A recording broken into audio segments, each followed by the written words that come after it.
Chapitre 2 Hôte virtuel. Le but de l'utilisation d'un hôte virtuel est de pouvoir fonctionner comme un hôte avec une entité physique.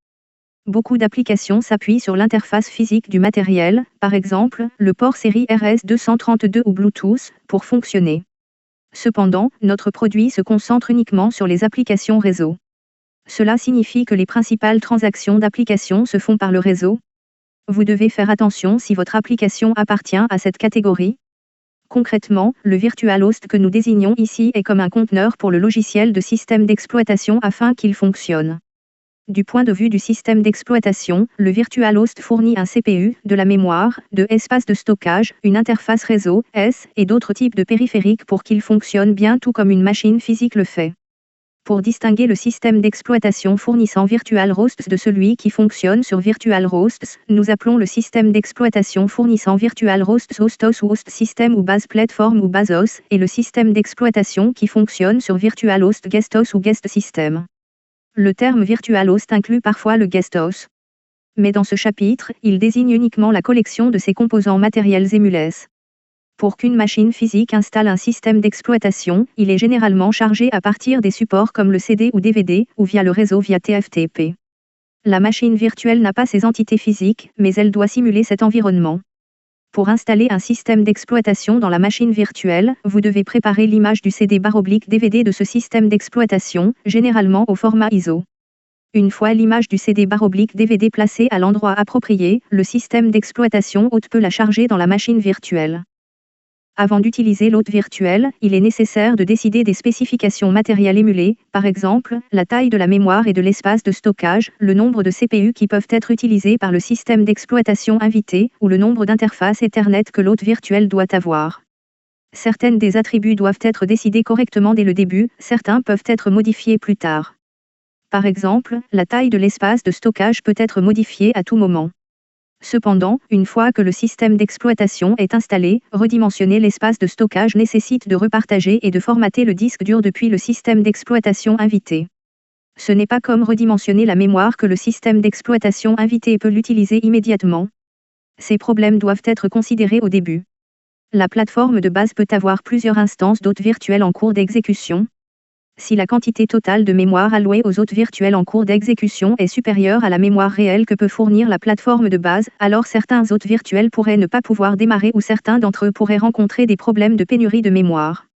La hardware vue par le système d'exploitation invité dans l'hôte virtuel est entièrement émulée par la plateforme de base. Ainsi, si la complexité de hardware émulée est réduite, la charge de la plateforme de base est réduite. Afin d'avoir de meilleures performances, les périphériques sélectionnés de l'hôte virtuel ne devraient juste répondre aux exigences de l'os invité sans surestimation.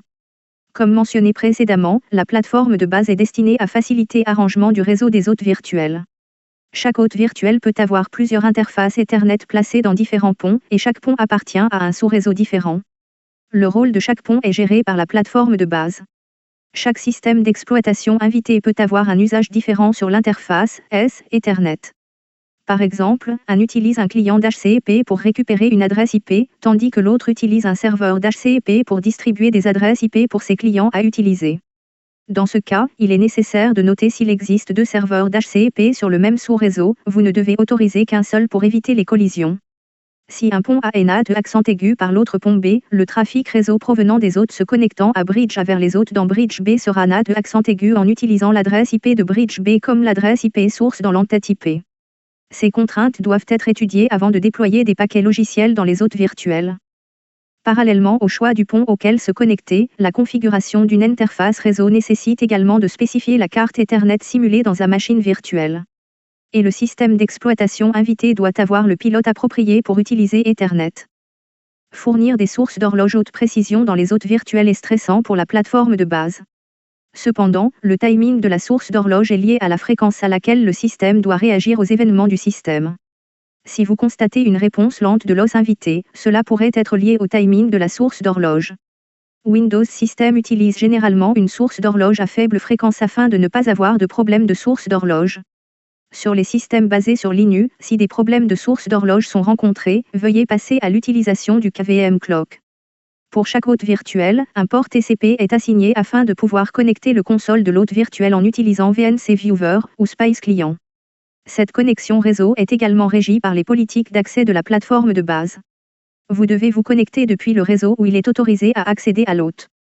Pour utiliser l'interface de gestion web, accédez via http://ip-adresse 8082-apps. Le compte admin est doté de mot de passe par défaut admin 123.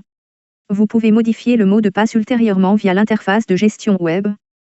Upload CD image illustration 18, téléchargement d'images CD/DVD pour le système d'exploitation invité. Pour démarrer à partir du lecteur CD/DVD afin d'installer un système d'exploitation dans un hôte virtuel, vous devez fournir le fichier du système d'exploitation au format ISO et le télécharger via System Host Upload CD Image. La taille de chaque image ne doit pas dépasser la moitié de la mémoire physique de la plateforme de base. Sinon, le chargement de l'image vers le système échouera. Dans ce cas, vous devez utiliser SCP ou d'autres méthodes pour livrer l'image vers le dossier destiné, /home/emu/ISO. Veuillez noter que SSHD doit être en cours d'exécution si SCP est utilisé depuis l'hôte distant. Et le port TCP/22 doit être ouvert pour cet hôte distant s'il accède depuis le côté WAN, la zone que nous avons étiquetée comme « net » dans notre pare-feu. Créer une instance d'hébergement virtuel illustration 19, capture d'écran pour créer une instance de VirtualHost. Pour créer une instance d'hôte virtuel, il est nécessaire de spécifier hostID autre que l'espace disque, la mémoire, le pont S à joindre, le modèle d'interface Ethernet et le port pour la connexion VNC. Le hostID est pour que vous puissiez identifier l'hôte virtuel sur la plateforme de base. Cela n'a rien à voir avec le nom d'hôte ou tout identifiant utilisé par le système d'exploitation NVT. La case USB tablet est utilisée pour résoudre le problème de synchronisation du pointeur de la souris entre le VNC et l'hôte que vous utilisez pour connecter hôte virtuel. Si le système d'exploitation invité est un système Windows, vous devez cliquer sur cette case. Par défaut, un clavier et une souris PS2 sont fournis. Certains clients Spice peuvent fournir la voie de GuestOS à client OS, le système d'exploitation où vous exécutez le client Spice. Si vous avez besoin d'utiliser ce scénario, vous devez choisir correctement l'appareil audio. Sur les anciens systèmes d'exploitation, comme Windows XP, il ne peut détecter que AC97 pour audio et Realtek 8139 pour Ethernet. Cependant, sur les systèmes d'exploitation plus récents, comme Windows 7 ou Windows 10, AC97 ne peut pas être utilisé, il est nécessaire d'utiliser un tel HD audio avec le chipset ICH9.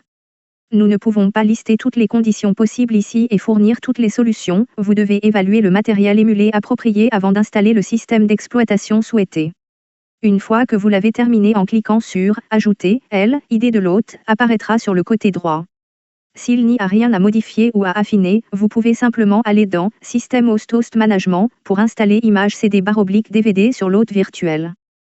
Bridge Assignment illustration 20, attribution du pont et type Ethernet d'un hôte virtuel. Sur cette page d'administration, elle liste l'interface Ethernet, par son adresse MAC, et le numéro de pont associé. Si la modification est nécessaire, tapez hostID et bridge number au-dessus, et appuyez sur Delete. Et ajoutez par entrée hostID, bridge number que l'interface Ethernet tente de rejoindre, et Ethernet modèle, appuyez sur Add bouton. Changez le paramètre de mémoire et tablette illustration 21, changez la taille de la mémoire et activez l'écran tablette USB du VM. Si la taille de la mémoire doit être modifiée, elle peut être réinitialisée ici. Si le support USB peut être utilisé si vous constatez que votre curseur de souris présente un problème de synchronisation entre GuestOS et client OS lors de l'utilisation de l'application VNC Viewer. Comme nous l'avons mentionné précédemment, les souris et claviers PS2 sont fournis par défaut. Si votre GuestOS les prend en charge, vous ne devriez pas en choisir d'autres. Cependant, certains systèmes d'exploitation, par exemple, Mac OS X Mojave, ne prennent pas en charge les souris et claviers PS et le support USB. Dans ce cas, nous vous suggérons de sélectionner la souris et le clavier USB et d'utiliser le client Spice, comme VirViewer ou Remote Viewer.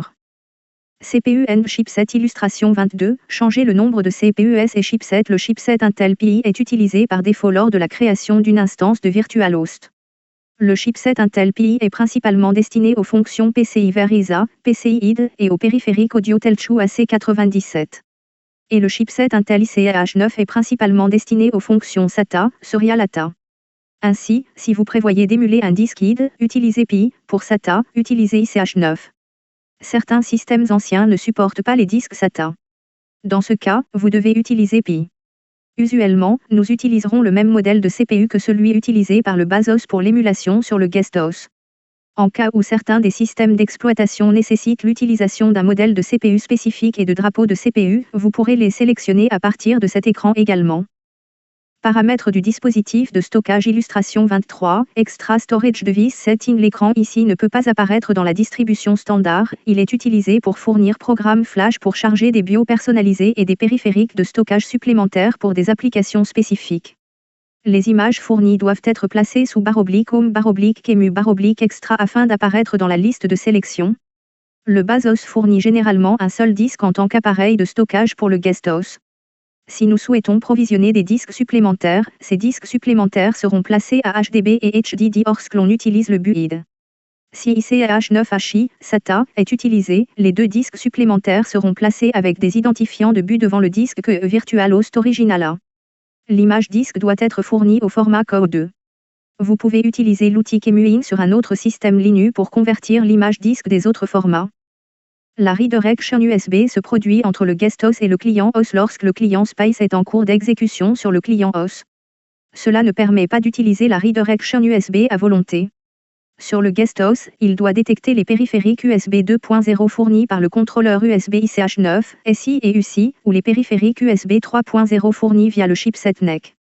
Du côté du client OS, le périphérique USB ne peut pas être utilisé par le client OS pendant la redirection USB.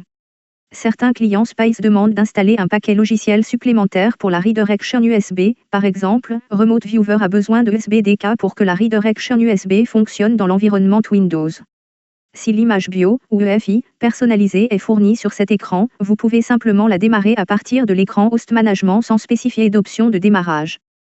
Host Management illustration 24, gestion des hôtes des machines virtuelles pour la première fois. Afin de démarrer l'hôte virtuel, il est nécessaire de démarrer à partir de l'image CD/DVD afin d'installer le système d'exploitation sur l'hôte virtuel. Vous pouvez cliquer sur la case Boot from CD/DVD, sélectionner le fichier CD/DVD et choisir l'hôte virtuel correspondant. Ensuite, appuyez sur Start. Si l'hôte virtuel peut être démarré avec succès, il aura Running à côté de son Host ID. Dans certains cas, l'image CD/DVD n'est pas fournie avec la fonction de démarrage mais avec des paquets logiciels chargés avec elle pour l'installation logicielle après l'installation du système d'exploitation. Vous pouvez alors sélectionner l'image CD/DVD sans avoir à demander de démarrer à partir de CD/DVD dans ces cas. Le visualiseur VNC peut être utilisé pour accéder à la console pendant le processus d'installation. Cela dépend du système d'exploitation invité pour organiser les procédures d'installation. Une fois que le processus d'installation à partir du CD/DVD est terminé, vous pouvez arrêter l'hôte virtuel et le redémarrer sans démarrer à partir du CD/DVD. Veuillez noter que vous utilisez l'adresse IP, S, et le port TCP de la plateforme de base dans le visualiseur VNC, ou le client Spice, pour accéder à la console d'une machine virtuelle, et non l'adresse IP de hôte virtuel. Voici l'extrait de l'écran utilisant VNC Viewer pour accéder à la console d'un hôte virtuel pour l'installation de Windows. Illustration 25, capture d'écran pour utiliser VNC. Si l'utilisation de EFI pour démarrer le système est nécessaire, vous devez cocher la case Boot via EFI. Veuillez noter que le firmware EFI fourni est pour un système 64 bits.